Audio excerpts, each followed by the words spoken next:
પ્રાકૃતિક ખેતી ઓછી ખર્ચાળ અને વધુ ફાયદા આપનારી હોવાથી ખેડૂતો હવે પ્રાકૃતિક ખેતી તરફ વળ્યા છે. ખેડા જિલ્લાના પ્રગતિશીલ મહિલા ખેડૂતે હળદરની પ્રાકૃતિક ખેતી શરૂ કરી છે. જાણીએ.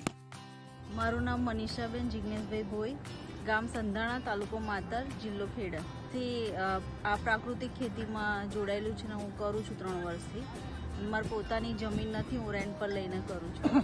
આના પહેલા શું કરતા હતા અને આમ મતલબ કેમ વિચાર આવ્યો ખેતી કરવાનો?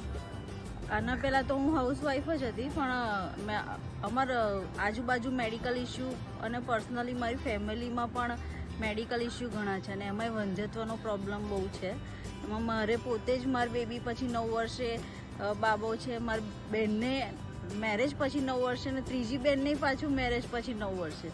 હવે આના મૂળમાં જતાં મને એટલું તો જાણવા મળ્યું કે આપણે જે ખેતરમાં જે વીડીસાઇડનો યુઝ કરીએ છીએ, નિંદામણ નાશક, એ નિંદામણ નાશક છે એ જે રીતે છોડની ફળદ્રુપતા ઘટાડે ને, અને એ જે ખોરાક આપણા શરીરમાં જાય ને તો પછી હ્યુમનની પણ ફળદ્રુપતા ઘટાડે.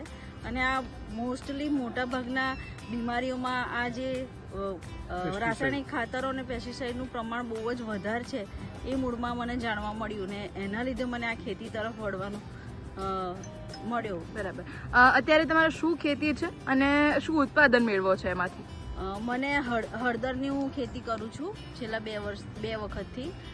એ સિવાય ખેતીનું નોલેજ નથી મને, હળદરનું મને પૂરું નોલેજ છે, એટલે હળદરનું હું કરું છું ખેતી.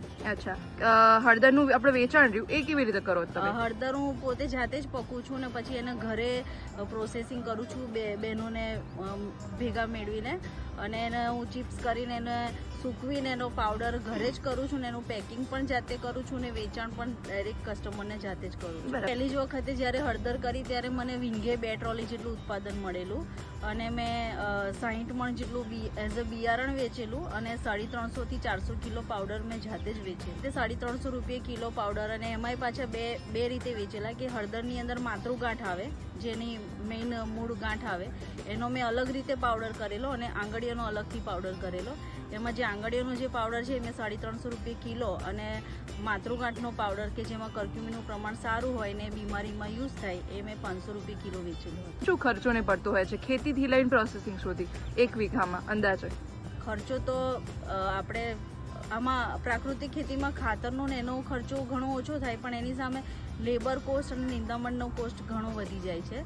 પણ પહેલા વર્ષે મેં ખેતી કરી પ્રાકૃતિક, એમાં મને જે પ્રોફિટ મળ્યું એમાંથી મેં મશીનરી વસાવી હતી મારી પોતાની, એ મને ફાયદા મળ્યા. બીજા વર્ષે તમે કરી રહ્યા છો તો એમાં તમને શું લાગ્યું, કેટલો ખર્ચો પડે છે વીઘા ઉપર? વીંઘા ઉપર 60 થી 70 હજાર ખર્ચો થાય. અને એના સામે તમને પ્રોફિટ શું મળતું હશે આ અંદાજે? પ્રોફિટ 1.5 લાખ રૂપિયા જેવું થઈ જાય.